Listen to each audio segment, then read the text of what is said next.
Aqui desse momento, do meu olhar para fora, o mundo é só miragem.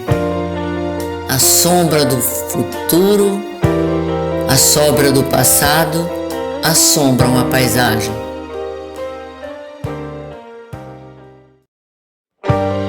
Quem vai virar o jogo e transformar a perda em nossa recompensa? Quando eu olhar para o lado, eu quero estar cercado só de quem me interessa. Às vezes é um instante, a tarde faz silêncio, o vento sopra a meu favor. Às vezes eu pressinto e é como uma saudade de um tempo que ainda não passou. Me traz o teu sossego, atrasa o meu relógio, acalma a minha pressa, me dá sua palavra, sussurra em meu ouvido só o que me interessa. A lógica do vento, o caos do pensamento, a paz na solidão, a pausa do retrato, a órbita do tempo, a voz da intuição.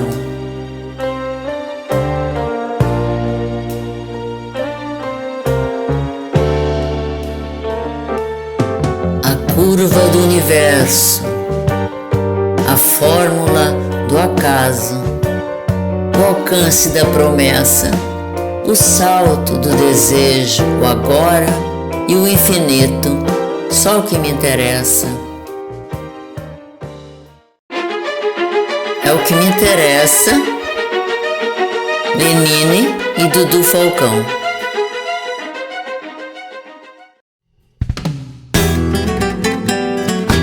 Quem será que virá desta vez? São aniversariantes do meu mês. Eu também vou tentar contar 6 histórias para vocês.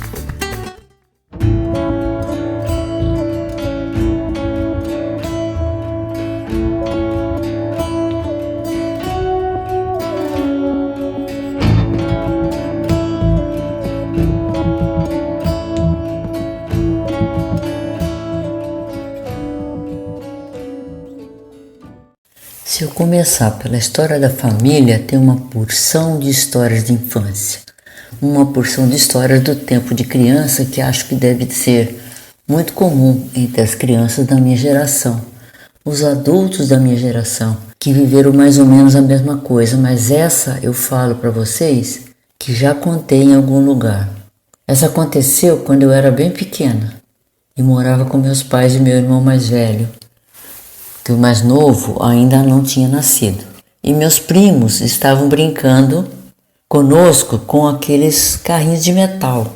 Que você entra e tem um par de pedais que você tem que pôr o pé e andar com aquilo e acelerar. Quer dizer, quanto mais rápido você pedalar, mais rápido você chega. Então estava lá meu irmão Reinaldo, meu primo Homero, meu primo Paulo, eu na casa lá em Sarapuí, que é uma cidadezinha perto de Itapetininga, perto de Sorocaba, e muita gente nem sabe onde fica, mas o pessoal de Sorocaba com certeza já ouviu falar ou já esteve lá. Então a gente tinha um corredor, tinha uma escada para descer para a rua. Era aquelas casas que tem a janela que fica direto para a rua, e a gente começou a brincar naquele carrinho.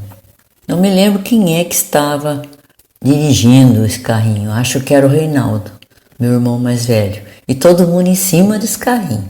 Aí de repente resolveram, vamos lá descer a escada para ver como é que é? E todo mundo no carrinho desabou a escada abaixo. E foi aquela gritaria, um atropelando o outro, um caindo por cima do outro e o carrinho por baixo. Começou uma gritaria E minha mãe de dentro de casa ouviu essa gritaria das crianças e saiu correndo para ver o que estava acontecendo. E nesse dia ela tinha passado uma cera no assoalho da sala, aquelas de pasta. E o meu pai passou o escovão e deixou brilhante e lisinho. Com a gritaria, minha mãe saiu correndo e deslizou para o chão, batendo o braço que quase quebrou. Então, vários machucados nela e em nós. Por fim, levamos uma bronca danada porque, além do nosso tombo, provocamos o tombo dela. E passou, como se não tivesse acontecido nada. Não sei. Na verdade, só tem o primo Mero que pode confirmar essa história, porque o meu irmão Reinaldo e o primo Paulo já faleceram. Eu tenho essa memória que também não sei até que ponto é real. É isso.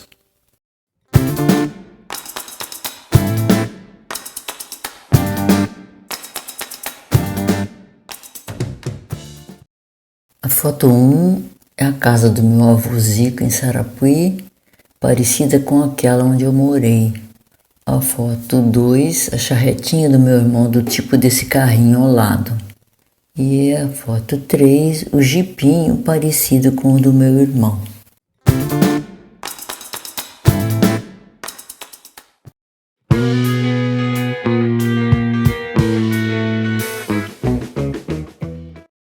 Para quem conhece, sim, lá atrás é o S do Senna. E para quem não conhece, essa foto foi tirada do estacionamento do Autódromo de Interlagos, no começo da reta oposta. Essa foto é do Festival Duas Rodas, um evento do qual participei no ano passado e onde tive a oportunidade de dar algumas voltas no autódromo com algumas motos. A organização precisa melhorar um pouco, mas foi super seguro, muito divertido e realmente emocionante. Depois de tanto tempo, consegui realizar um sonho de dar algumas voltas nessa pista e matar a vontade de experimentar isso em primeira pessoa, e não só pela tela da TV ou de um computador.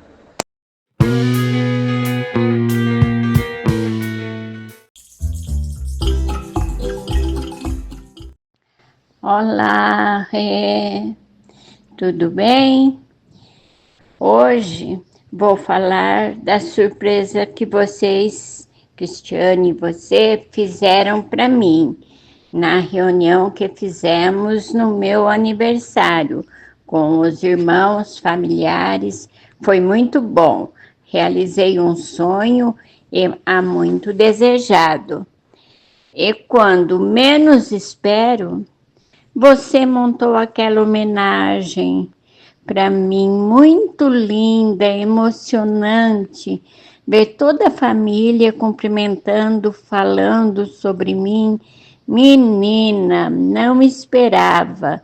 Fiquei transbordando de felicidade, alegria sem fim. Ainda há alguns dias atrás, estava assistindo no computador e matando a saudade.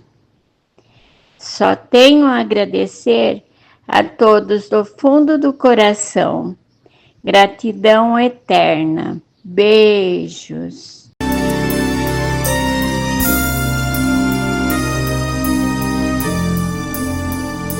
Carneirinho, carneirão, neirão, neirão, olhai pro céu, olhai pro chão, pro chão, pro chão.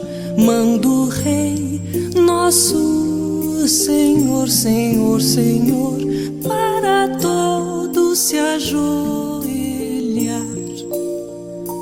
Carneirinho, carneirão, neirão, neirão, olhai pro céu, olhai pro chão, pro chão, pro chão. Manda o Rei, nosso Senhor, Senhor, Senhor, para todos se levantar.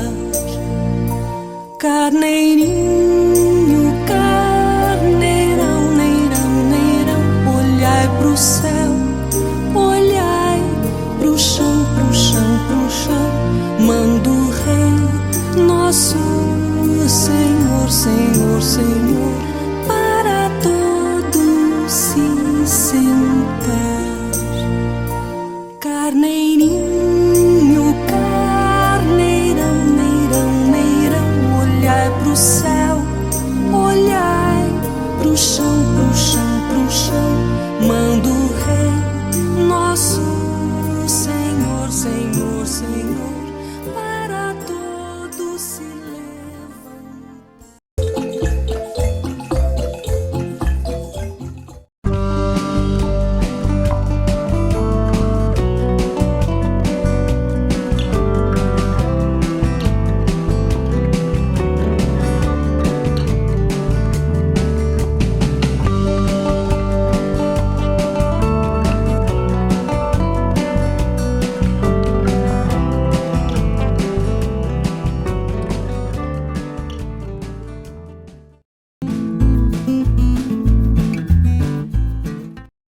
Meu início profissional como jornalista se deu contando o tempo que os trens dividiam a cidade de Americana ao meio. Pelas minhas contas, as cancelas que baixavam a cada passagem das composições separavam a cidade ao longo de 12 horas, atrapalhando o trânsito e o comércio. Descobri mais tarde que o engenheiro também passava um bom tempo fechado em laboratórios, fazendo pesquisa, o que não me agradava, não era o que eu estava buscando. Eu tinha vivido na roça até os meus 8 anos, passava os dias com meus pais cuidando do cafezal no norte do Paraná. Eles trabalhavam demais e ganhavam muito pouco.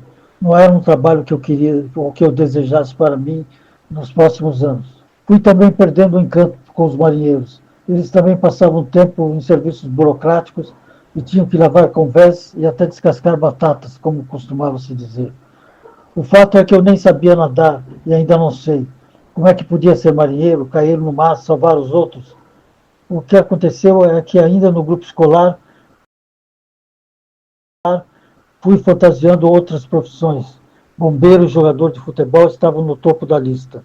Mas todos os meninos queriam ser bombeiro ou jogador de futebol. Foi durante o curso do ginásio vocacional que o jornalismo foi aparecendo. Não surgia como uma profissão. No grupo, no meu curso, junto com os meus colegas, não havia nenhum interessado em jornalista. E não se falava muito em jornalismo. O jornalismo se limitava aos grandes jornais impressos, diários do grande circulação, como o Jornal do Brasil, o Globo, esses dois do Rio de Janeiro e o Estadão e a Folha em São Paulo, além de jornais importantes em muitas capitais, como Porto Alegre e Recife. Os jornais tratavam das grandes linhas de política e da economia ao lado de notícias da cidade e da região. Essa era uma mistura de fatos que tornava os jornais interessantes. Eu não pensava ainda em ser jornalista, mas me interessava pelas notícias, pelas histórias. O currículo do vocacional estava atento para isso. As aulas de estudos sociais eram uma viagem que transportava junto todas as outras matérias, a de história, de geografia, de gramática, de português, de redação, até as de economia doméstica e de economia puramente. Eu saí do ginásio sem saber o que queria ser, mas já sabendo bem a área em que gostaria de trabalhar. Os fatos me interessavam acima de tudo, e falar com as pessoas era a maneira de conhecer esses fatos para depois contá-los. Eu gostava de ouvir histórias e depois escrevê-las. Por questões de horário, eu me matriculei no curso científico, que era o único disponível no horário noturno. Foram 3 anos de aulas diárias de física, química, biologia e matemática, absolutamente cansativas e desinteressantes para mim. Mas foi nesse período, enquanto trabalhava durante o dia no escritório e à noite cursava o científico, que passei a prestar mais atenção nos jornais das notícias da cidade. O Liberal já era um jornal respeitado e com tradição de uma cobertura local séria, embora ainda não fosse diário e tivesse pouca tiragem. Não tinham vaga para jornalista, mas me aceitaram como estagiário. Na verdade, era como se fosse um voluntário. Eu propunha matéria, escrevia e, caso o assunto interessasse, eles publicavam. Eu começava a ficar atento a tudo que ocorria na cidade, e uma pauta como é chamada a ideia da matéria me chamou a atenção. Era o caso dos trens. A cidade era cortada ao meio pelos trilhos da estrada de ferro que ligava São Paulo ao interior. O trânsito era todo afunilado para uma única rua, a Rua Carioba, que era fechada cada vez que uma composição de carga ou de passageiro passava pela cidade. Me chamou a atenção o tempo que os trens dividiam a cidade. Então minha ideia foi contar e somar esses minutos ao longo de toda uma jornada. Com um caderno na mão, sentei-me no viaduto, que era uma passarela para pedestre, e fui somando o tempo que a cancela ficava fechada. No final, a soma era impressionante. Durante pouco mais de 11 horas, nas 24 horas de um dia, a cidade era dividida pelos trens. O título chamava a atenção. Alguma coisa como passagem dos trens divide a cidade durante metade do tempo. Anos depois, a cidade construiu um viaduto que resolveu o problema. Mas durante décadas o trem ditou os costumes do trânsito e do comércio em torno da Rua Carioba. Hoje ninguém espera mais pela passagem do trem. Embora os trens continuem chamando a atenção, o seu retorno sendo reivindicado em muitas cidades.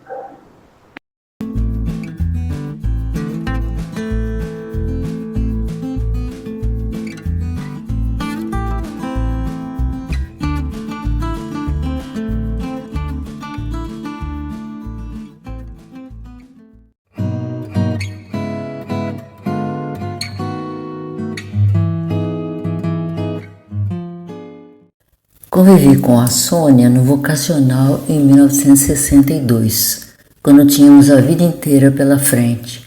Mas como aparecia em bem poucas fotos, nesse único ano que estudei lá, e como Sônia também apareceu em quase nenhuma, depois de muito procurarmos, eu e o Clorivaldo, encontramos essa foto acima, tirada no dia da formatura deles, em 1965. Conseguimos reviver essa amizade depois de muitos anos passados e não poderia deixar de colocá-la nesse meu vídeo dos aniversariantes de março, junto com outra foto linda que ela me enviou. Aí estão, Sônia, 2 imagens, 2 tempos que se unem pela amizade reatada. Parabéns pelo aniversário.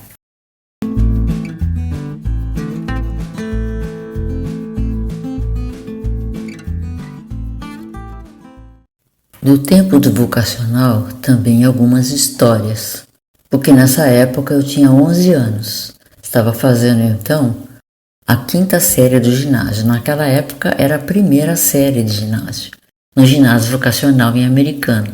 Me lembro que eu saía da minha casa a pé, atravessava praticamente a cidade para ir até o vocacional.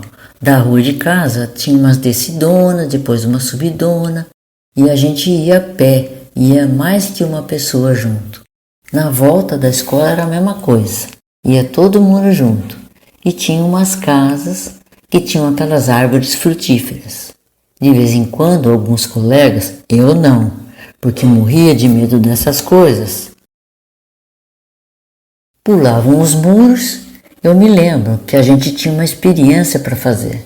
Com o bicho da sede, tinha numa dessas casas um pé enorme de amora. E um dos meus colegas, que eu não vou dizer o nome agora, para não comprometer ninguém, pulou esse muro para pegar amoras e folhas de amoras para poder alimentar os bichinhos da seda, que a gente cada um levou um pouquinho para casa.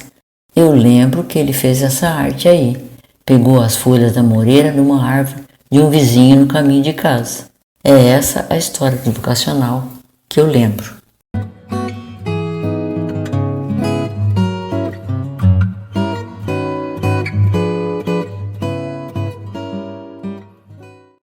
Quero aproveitar esse ponto do vídeo calendário de março de 2025 para homenagear uma das aniversariantes, a querida professora de inglês Miss Marisa, que de tão querida e delicada que é, escolheu uma foto onde aparece com o neto para me mandar e ainda me pediu desculpas por não poder participar esse ano.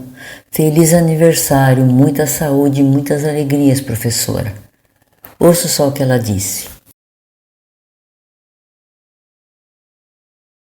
Oi, Regina, boa tarde. Tudo bem?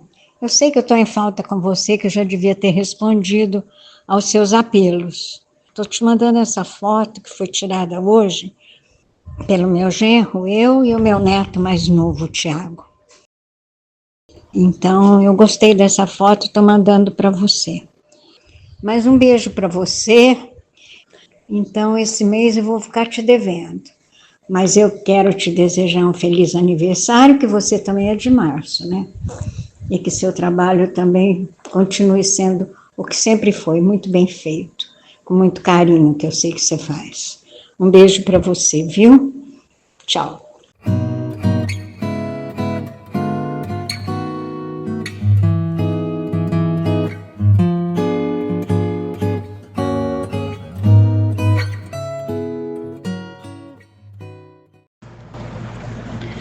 Dentre algumas histórias, selecionei uma nem muito engraçada.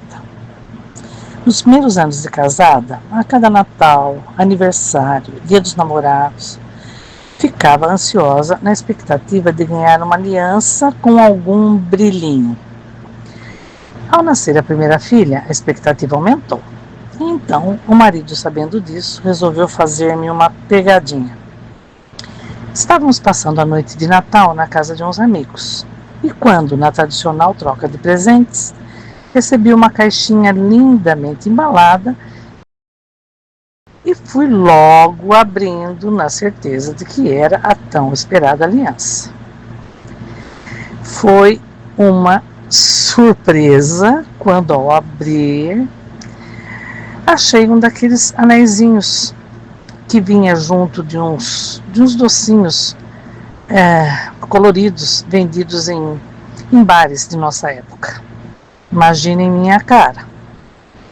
Bem, as trocas continuaram acontecendo e ao final, todos já se preparando para sentar e ceiar, lá vem o marido e me oferece um daqueles tais docinhos com uma bela joia presa nele.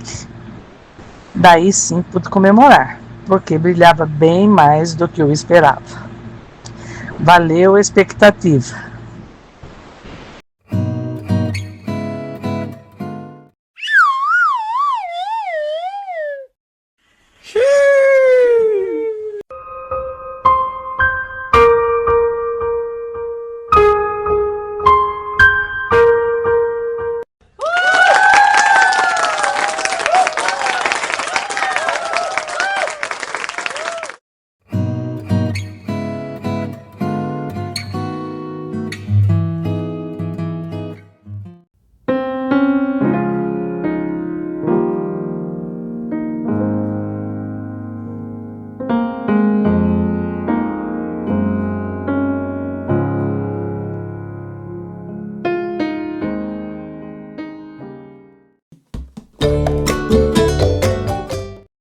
Pensando em outras histórias para contar, consegui achar coincidentemente uma história que se encaixa em outra, unindo dois grupos que eu tenho nesse trabalho com vídeo calendário.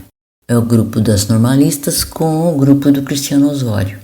Como a gente, na época que fazia normal, produzia muito material para poder dar as aulas que a gente dava, porque a gente tinha uma matéria chamada Prática de Ensino, que a gente desenvolvia materiais para poder utilizar nas aulas nas escolas públicas, né? Fazia estágio, ia dar aula lá e para poder dar essas aulas a gente produzia muito material. Esse material produzido, um dos materiais produzidos, eu carreguei comigo até hoje.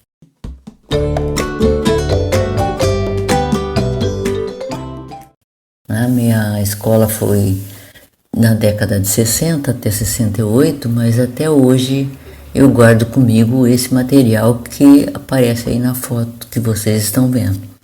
Para que eu produzi esse material, que é a história do Lobo e os Três Porquinhos? Para poder realmente dar aula numa escola. Então a gente se preparava, montava o material e utilizava, assim como outras coisas, material de espuma, fazia um monte de peças, guardava tudo em umas caixinhas, depois passava pelo controle da professora de artes e a coisa andava desse jeito. Então, aproveitando trazer esse material para poder falar desse trabalho que a gente desenvolvia no curso normal na década de 60.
Puxa vida, amiga. Como é que eu vou falar sobre os meus gatos? Aqui só tem um deles, só o Pierre. O Pierre entrou na minha vida na barriga da mãe dele, da Aurora. A Aurora chegou na escola esperando gatinhos, grávida. E nasceu o Pierre, nasceram mais dois. Dois foram adotados e o Pierre veio para mim. O Pierre era o menorzinho, foi amor à primeira vista. Fui para casa, eu tenho a Charlotte, uma vira-lata de 5 anos, que eu fiquei com medo que ela não aceitasse ele, mas ela aceitou. Não é uma relação assim cheia de amores, na verdade. Mas eles se dão muito bem, são muito companheiros um do outro, muito amigos um do outro. O Pierre, se me perguntarem o que ele significa para mim, ele significa calma, tranquilidade.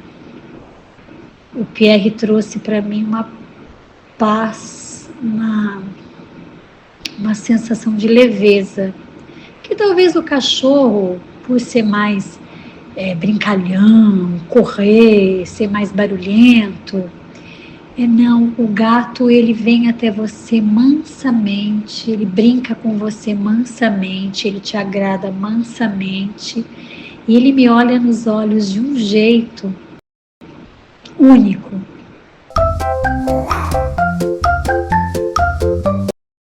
Os olhos do Pierre entram nos meus olhos em um amor incondicional. Feliz aquele que tem um gato e dá chance para amar um gato, que se dá a chance de amar um gato e dá a chance de um gato ser amado. É isso. Pierre Leblon. Ah, e uma curiosidade sobre o nome dele.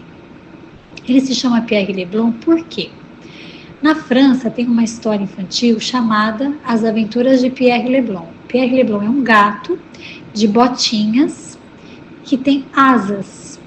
E na França, todos os animais que têm poderes, como por exemplo voar ou usar botinhas, eles não chamam gato. Eles têm um nome próprio. Então, se a girafa tem sainha, ela não chama girafa, para a criança diferenciar o que é um bicho de verdade e um bicho fictício. Resumindo. Então, Pierre Leblon é um gato de uma coleção de histórias, As Aventuras de Pierre Leblon. Um gatinho de botas que tem asas e faz muitas aventuras. E eu tenho meu Pierre Leblon. Um beijo, Rei. Muita saudade de você e das nossas conversas. Te amo, viu?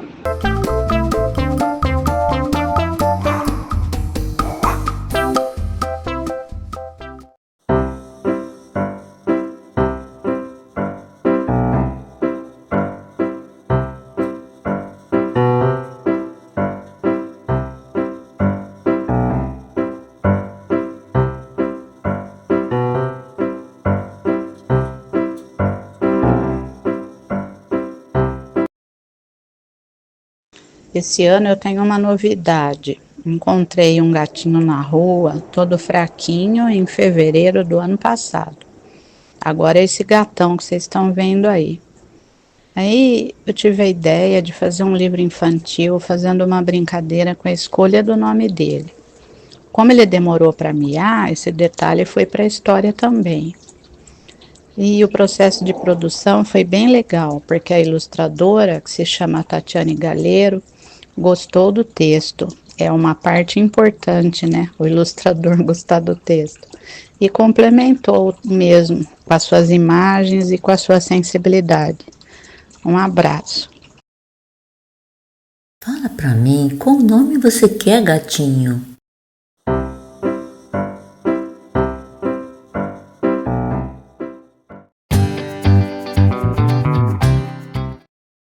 Para o grupo das especialistas, eu lembro uma história no tempo que eu era substituta de orientação pedagógica, uma escola lá perto do Jardim Itatinga.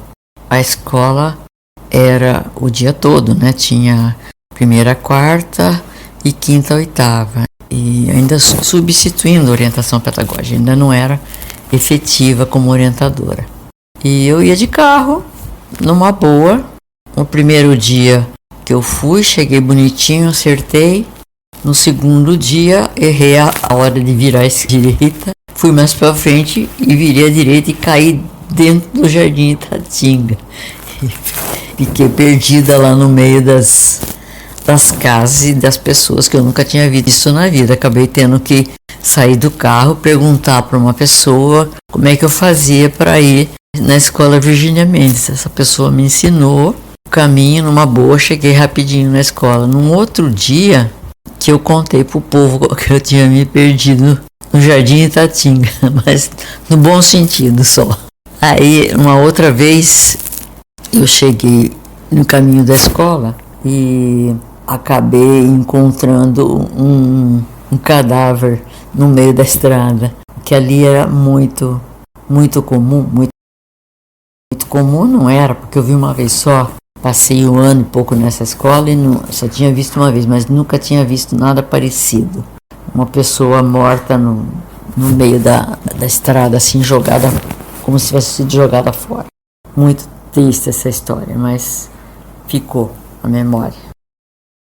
O mais louco de tudo isso é que, para fazer esse vídeo dessa vez, eu fui procurar no mapa alguma imagem da escola e a localização dela nesse espaço geográfico aí dessa região, né?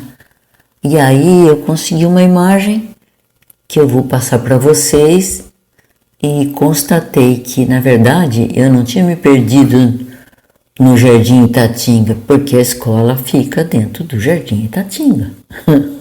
Eu acho que eu não sabia disso. Constatei isso hoje. Ninguém nunca me falou que a escola estava dentro do Jardim Itatinga. Se vocês olharem o mapa que eu vou postar aqui, vocês vão ver. E a escola Virgínia Mendes Vasconcelos, Jardim Itatinga.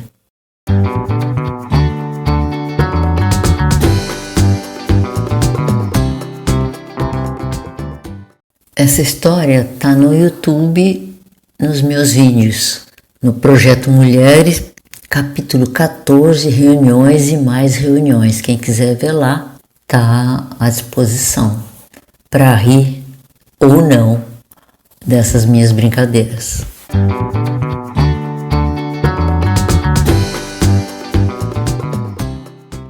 Falar da minha amiga Vera é muito fácil e ao mesmo tempo muito difícil.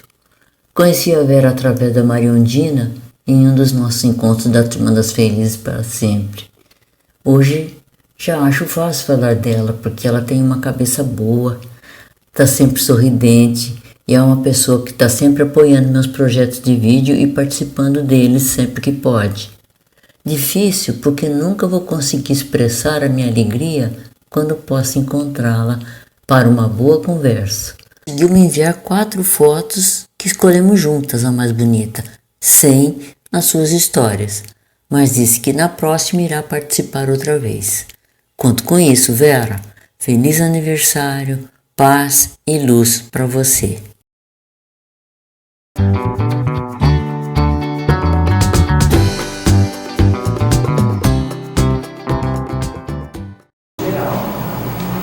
Como já foi dito, né, a gente só consegue realizar esse trabalho porque a gente tem uma equipe.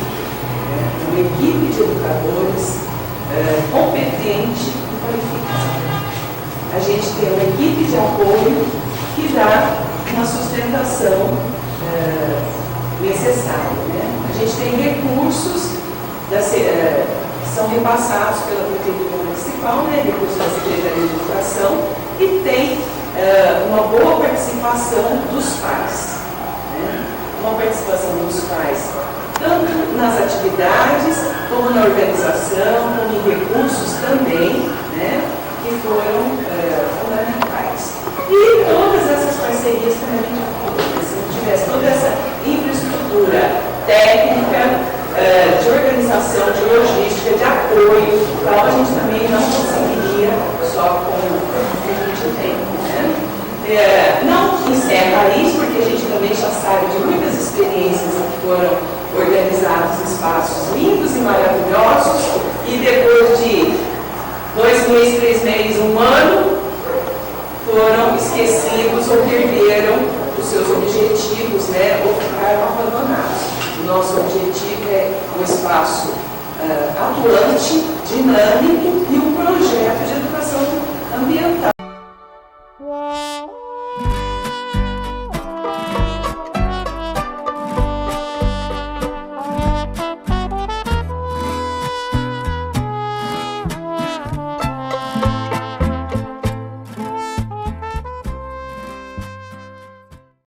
Como é que eu usei o material que eu confeccionei na década de 60 lá em Sorocaba para um trabalho no Cristiano Osório? É muito engraçado, porque a cabeça minha gira e vai juntando as coisas, né? Esse material estava guardado, esquecido, não estava nem ligando para ele, mas uma das coisas que coincidiu foi que a proposta da escola naquele ano que foi feita essa atividade foi a história dos 3 porquinhos, e como tema de todo o processo de funcionamento, né? E nesse dia dessa reunião pedagógica de avaliação desse trabalho, eu resolvi trazer novamente essa questão da história dos 3 porquinhos para sugerir um sentido para a gente planejar, o sentido do planejamento na escola, que tinha a ver com essas coisas que de repente caem na mão da gente.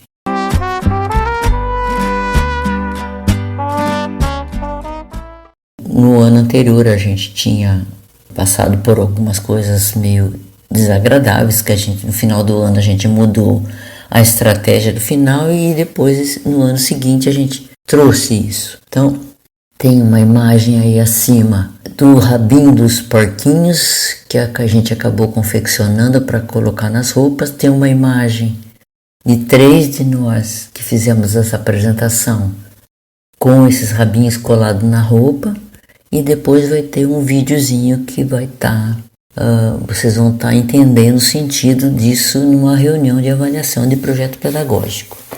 É isso basicamente a ideia. Como é que saiu de lá a história dos 3 porquinhos, os sacos de papel e essa reunião.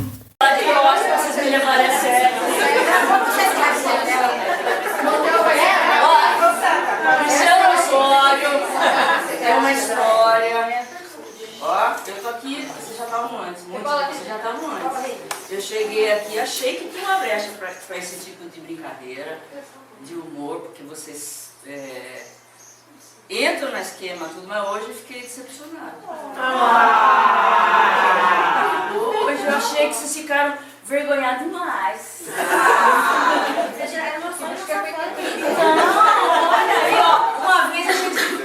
Ela deu um show aí de dança do ventre. Agora vocês vão ver essa sala. É que não tá com a roupa adequada. Cadê o rabo? Olha o rabo do louco, maravilha. E olha o rabinho deles, olha tudo com recortinho de xadrez. Coisa meio. O meu já vai se correr. Então, mas eu contava que vocês tivessem prazo. A avaliação começou em função disso. O que a gente faz aqui? O que a gente planeja fazer? Isso aqui está planejado desde o ano passado.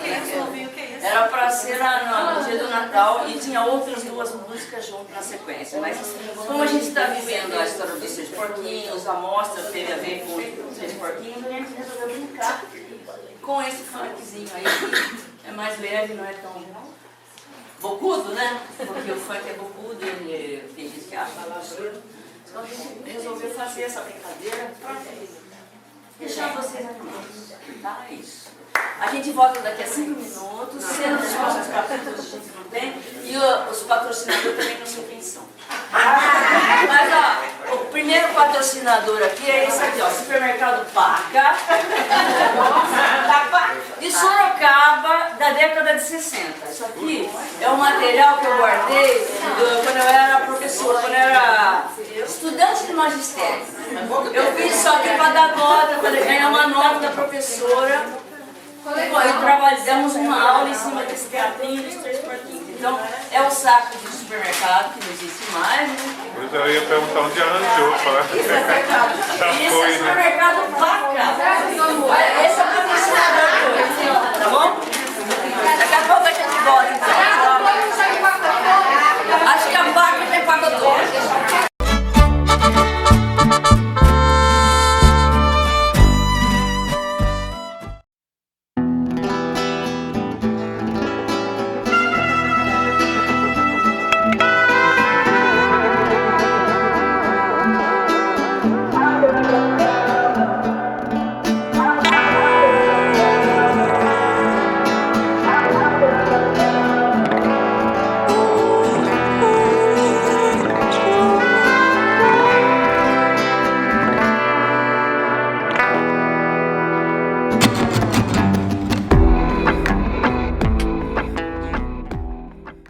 Para o grupo de professores e amigos, resolvi lembrar de um tempo de professora de geografia da MF Floriano Peixoto.